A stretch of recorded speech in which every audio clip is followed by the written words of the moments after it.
नमस्कार, search story में आपका स्वागत है। मैं हूं संजना। आइए नजर डालते हैं ताजा तरीन सुर्खियों पर।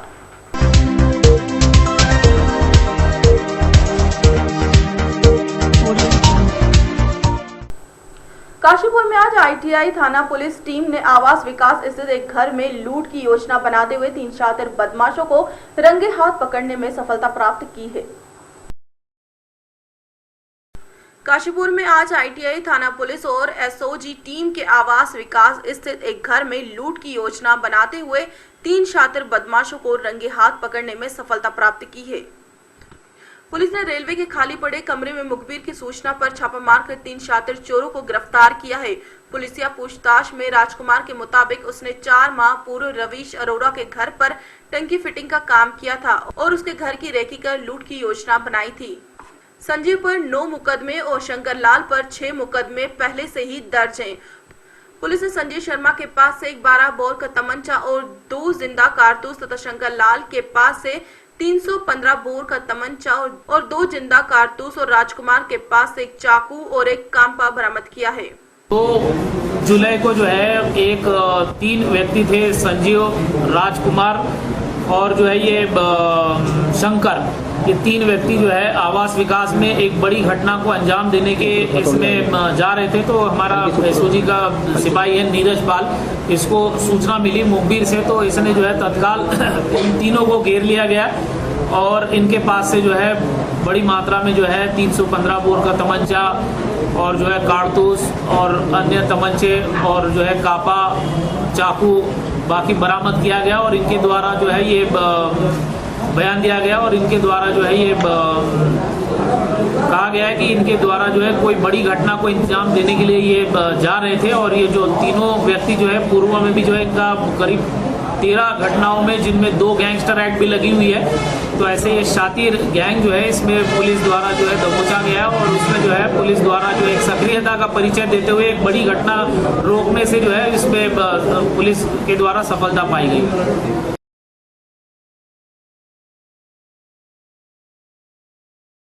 काशीपुर में आज आईटीआई थाने में पुलिस ने बीती 30 जून को कचहरी रोड पर पाकिजा कॉलोनी में गोली मारकर पप्पू नाम के युवक की हत्या के मामले में पुलिस ने हत्या के मुख्य आरोपी नासिर नाम के युवक को गिरफ्तार किया है।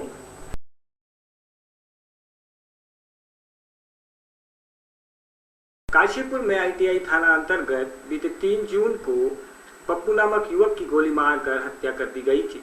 इस मामले में पुलिस ने हत्या के मुख्य आरोपी नसीर नाम के युवक को गिरफ्तार कर लिया है। जिले के पुलिस कप्तान नीलेश आनंद भरने ने आईटीआई थाने में पप्पू मर्डर केस का खुलासा करते हुए पुलिस ने मुखबिर की सूचना पर कुल्लेश्वरी तिराहे से नसीर को पकड़ लिया। पुलिस की गिरफ्त में आए आरोपी नसीर ने बताया कि जनवरी के महीने में पप्पू उनकी मोबाइल की दुकान पर रिचार्ज कराने आया था। इसके बाद पप्पू की नसीर से लड़ाई भी हुई, जिसके बाद पप्पू को उससे जान का खतरा था। पप्पू को उसने अकेले ही मारा था। जिले एसपी ने एसओजी और आईटीआई पुलिस की इस सफलता पर टीम को 2500 के इनाम की घोषणा की है।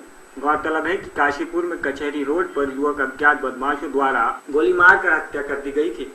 काशीपुर में पाकिजा कॉलोनी में रहने वाले पप्पू नामक युवक की अज्ञात बदमाशों द्वारा उस वक्त हत्या कर दी गई थी जब पप्पू अपने घर वापस लौट रहा था। पुलिस ने नसीर के पास से 315 बोर का तमंचा और एक कारतूस भी बरामद किया है। कक्षा 5 में पढ़ने वाले 10 वर्षीय छात्र का एक कारनामा सामने आया है जो आपको हैरत में डाल देगा। कक्षा 5 में पढ़ने वाले 10 वर्षीय छात्र का एक कारनामा सामने आया है जो कि आपको हैरत में डाल देगा। अचानक इस कारनामे को देखकर स्थानीय लोग दांतों तले उंगली दबाने पर मजबूर हैं, जो कि अपने आंखों पर काली पट्टी बांधकर शब्दों को किसी भी प्रकार के अखबार या अन्य वस्तुओं को हाथ से छूकर इस तरह से पढ़ता है जैसे कि आंखों को खोलकर पढ़ रहा हो। इतना ही नहीं बल्कि आंखों पर पट्टी बांधकर आकर्षक कलाकृति बनाना, मोबाइल पर मैसेज पढ़ना और हाथों से छूकर किसी भी रंग का पता लगाना उसके बाएं हाथ का खेल है। कारनामे को देखकर क्षेत्र में कौतूहल बना हुआ है। उधम सिंह नगर की विधानसभा बाजपुर के मुख्य मार्ग पर रहने वाले अनंत गोयल इंटरनेशनल स्कूल में कक्षा 5 का छात्र है, जो कि ये छात्र अपनी आंखों पर काली पट्टी बांधकर अखबार ही नहीं बल्कि किसी भी चीज को बड़ी सरलता से पढ़ लेता है और अपनी उंगलियों से रंगों को पहचान कर फटाफट बता देता है। और निशाना भी लगा सकता है। रॉबिन क्यू गैंग जैसे अनेक अद्भुत कारनामे कर सकता है। जापान में इस विद्या का नाम माइंड एक्सरसाइज ब्रेनिज्म है। इस विद्या से संगीत के माध्यम से दिमाग को थकाकर निद्रा की जाती है। जब बच्चा सोकर उठता है, जब उसे मन की आंखों से देखने, सुनने, पढ़ने की शक्ति प्रदान होती है। वर्ष 2014 में जापान के वैज्ञानिक ने माइंड एक्सरसाइज ब्रेनिज्म की खोज की थी। फर्स्टली मैं ये कहना चाहूँगी कि जो अनंत में एबिलिटी है, ये बहुत यूनिक एबिलिटी है। अभी तक मैंने पर्सनली किसी को ऐसे करते हुए नहीं देखा है।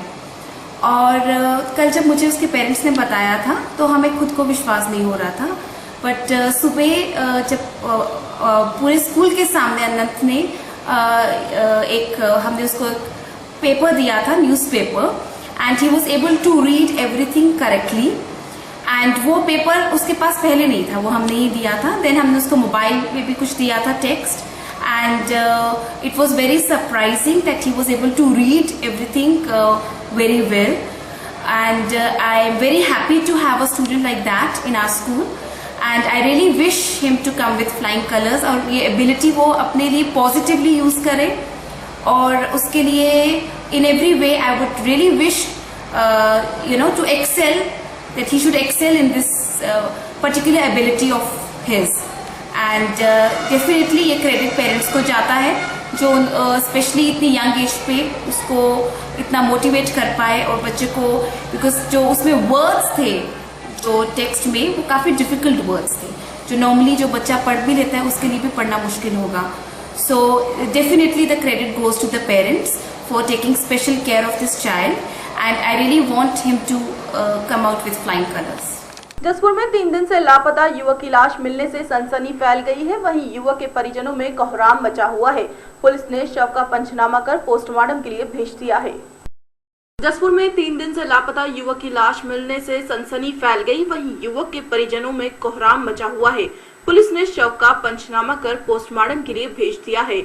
आज सुबह वेयर हाउस के पास बरसाती गड्ढे में लोगों को लाश दिखाई दी। सूचना पर पहुंची पुलिस ने शव को बाहर निकालकर शिनाख्त कराई, जिसकी पहचान गोपाल नगर निवासी 18 वर्षीय शुभम पुत्र प्रीतम के रूप में हुई।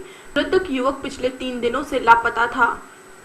युवक के पिता द्वारा स्थानीय कोतवाली में गुमशुदगी की रिपोर्ट दर्ज कराई गई थी। पुलिस ने शव का पंचनामा कर पोस्टमार्टम के लिए भेज दिया है। कोतवाल DRRA का कहना है कि PM रिपोर्ट के आने के बाद अगली कार्रवाई की जाएगी। घटना के आसपास के क्षेत्र में सनसनी फैल गई है। वहीं मृतक के परिजनों का रो रो कर बुरा हाल है। जसपुर से भूपेंद्र चंद्रा की रिपोर्ट, वी न्यूज। व्यापम घोटाले पर कवरेज करने वाले टीवी पत्रकार अक्षय सिंह की मध्य प्रदेश के झाबुआ जिले में शनिवार को संदिग्ध हालात में मौत के बाद शिवराज सिंह चौहान ने अपनी तरफ से सफाई दी है। व्यापम घोटाले पर कवरेज करने आए टीवी पत्रकार अक्षय सिंह की मध्य प्रदेश के झाबुआ जिले में शनिवार को संदिग्ध हालत में मौत के बाद शिवराज सिंह चौहान ने अपनी तरफ से सफाई दी है। मुख्यमंत्री शिवराज सिंह चौहान ने रविवार को कहा कि अक्षय सिंह की मौत की पूरी जांच की जाएगी। व्यापम घोटाला मैंने ही उजागर किया है, मैंने इसकी गहराई से जांच कराई है। अब जो भुगतना है वो भी मैं ही भुगत लूंगा। कांग्रेस झूठे आरोप लगा रही है। मुख्यमंत्री के इस बयान को लेकर कई तरह के कसायत भी लगाए जाने लगे हैं।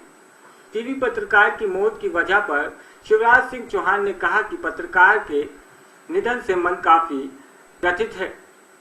पूरे परिवार के साथ संवेदना है। उनके निधन का असली कारण लोगों के सामने आना चाहिए। दाहोद में डॉक्टरों के पैनल ने कैमरे के सामने उनका पोस्टमार्टम किया है।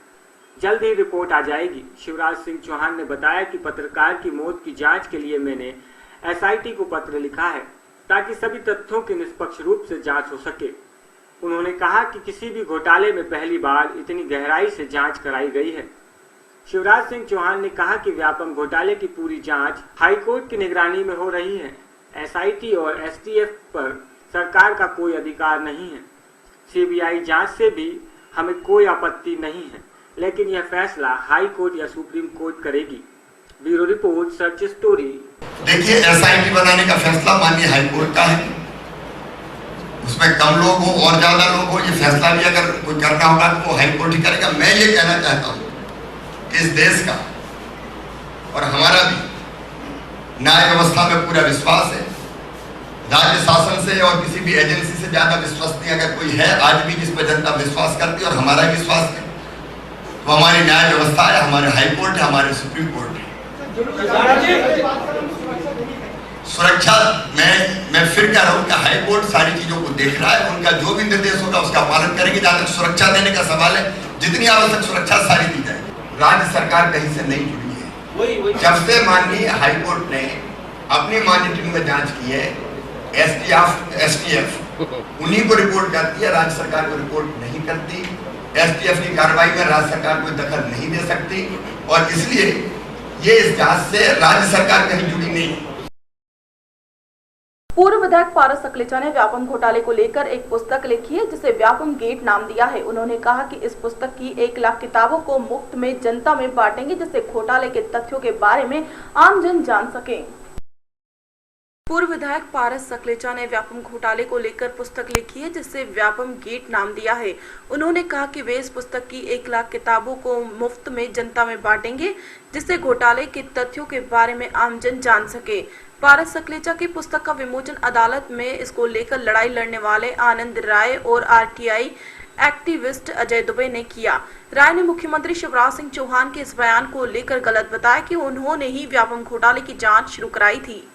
राय ने कहा कि 2000 से लेकर 2009 तक व्यापम के खिलाफ करीब 35 प्रकरण दर्ज हो चुके थे, तो कैसे सीएम कह रहे हैं कि उन्होंने इसकी जांच शुरू कराई। साथ ही राय ने यह भी कहा कि सीएम का यह दावा भी गलत है। उन्होंने एसटीएफ को जांच सौंपी जबकि हकीकत तो यह है कि हमारी जनहित याचिका पर जांच एसटीएफ को सौंपी गई है।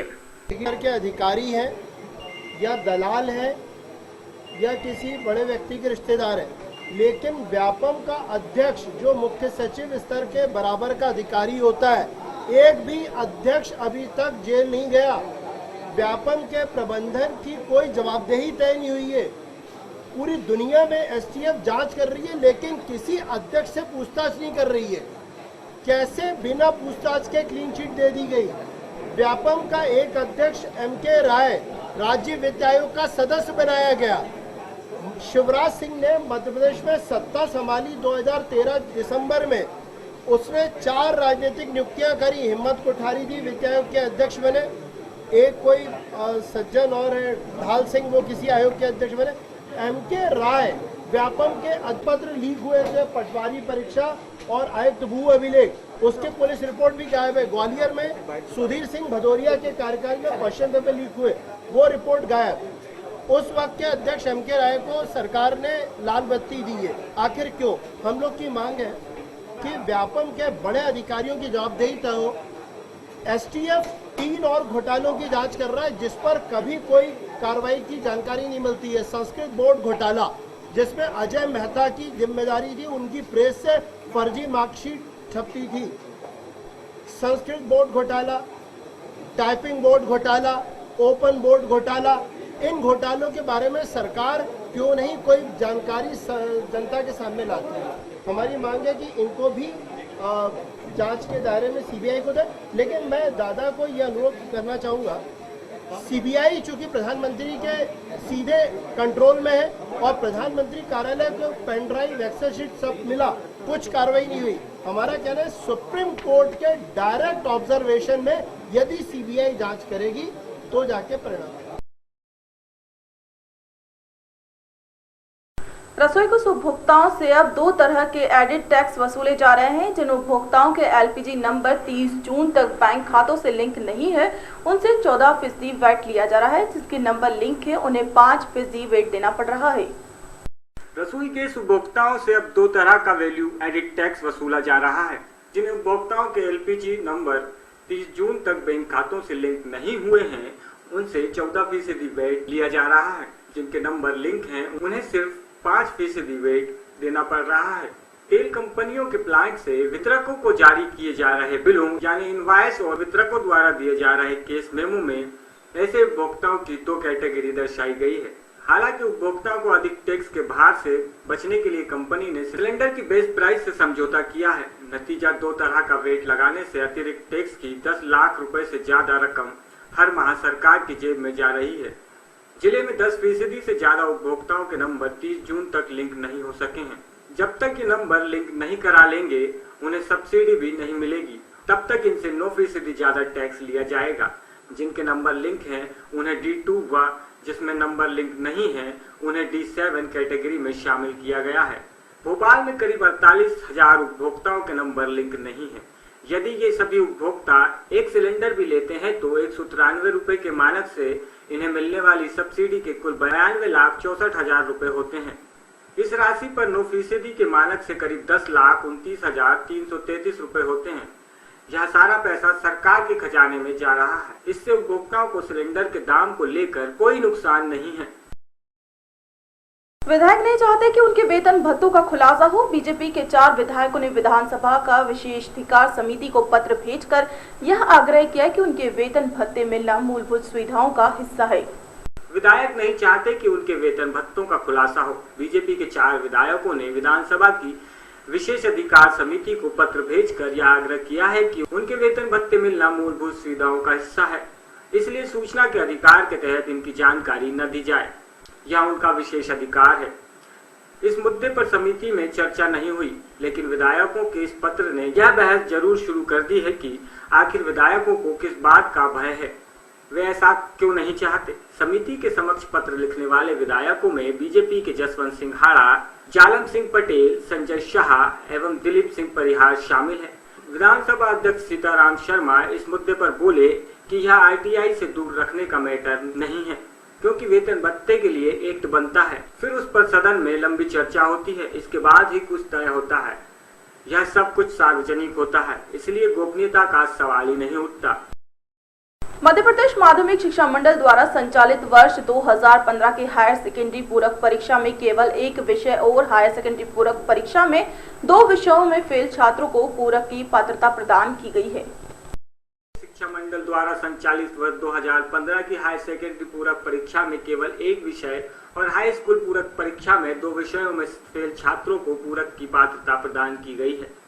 हाई सेकेंडरी के समस्त विषयों की पूरक परीक्षा सोमवार 6 जुलाई और हाई स्कूल पूरक परीक्षा 14 जुलाई के बीच होगी। यहाँ सेकेंडरी व्यावसायिक पाठ्यक्रम परीक्षा में ऐसे परीक्षार्थी शामिल होंगे जो हाई सेकेंडरी व्यावसायिक पाठ्यक्रम मुख्य परीक्षा में पूरे विषयों में शामिल होकर परीक्षा में फेल व अनुपस्थित रहे हों। इन परीक्षार्थियों में भी परीक्षा 7 जुलाई से 13 जुलाई तक निर्धारित परीक्षा केंद्रों पर होगी। इसमें सभी परीक्षार्थियों का समय सुबह 8:30 बजे से 11:30 बजे के बीच निर्धारित किया गया है। इन तीनों परीक्षाओं में लगभग 3,73,480 परीक्षार्थी शामिल होंगे। परीक्षार्थियों के लिए भोपाल सहित पूरे प्रदेश में 834 केंद्र बनाए गए हैं। नेता प्रतिपक्ष सत्यदेव कटारे ने कहा कि मुख्यमंत्री व्यापम घोटाले में हाई कोर्ट का कवच ढूंढ रहे हैं। उन्होंने दिल्ली के होटल में जबलपुर मेडिकल कॉलेज में डीन डॉक्टर अरुण शर्मा की संदेहास्पद मौत को लेकर कहा कि आखिर व्यापम घोटाले और कितनी बलि लेगा। नेता प्रतिपक्ष सत्यदेव कटारे ने कहा कि मुख्यमंत्री व्यापम घोटाले में हाई कोर्ट का कवच ढूंढ रहे हैं। उन्होंने दिल्ली के होटल में जबलपुर मेडिकल कॉलेज के डीन डॉक्टर अरुण शर्मा की संदेहास्पद मौत को लेकर कहा कि आखिर व्यापम घोटाले और कितनी बलि लेगा। कटारे ने पत्रकारों से चर्चा में कहा कि डॉक्टर शर्मा 92 मामलों की जांच कर रहे थे, जिसमें व्यापम घोटाले से जुड़े कई प्रकरण भी थे। वे अगरतला जा रहे थे कि दिल्ली के एक होटल में उनका शव संदेहास्पद परिस्थितियों में मिला। नेता प्रतिपक्ष ने एक बार फिर सरकार के सीबीआई जांच से बचने को लेकर कहा कि सीएम की छवि पूरी तरह खराब हो चुकी है और वे प्रदेश की छवि को नहीं बिगड़ने दे। सीबीआई जांच में किसी ने भी उन्हें नहीं रोका तो केंद्र सरकार को पत्र लिखकर मामला सीबीआई को सौंपेंगे। खबरों में फिलहाल इतना ही। और भी खबरें जानने के लिए आप हमें लॉग ऑन भी कर सकते हैं www.searchstory.in पर। तब तक के लिए मुझे दीजिए इजाजत। नमस्कार।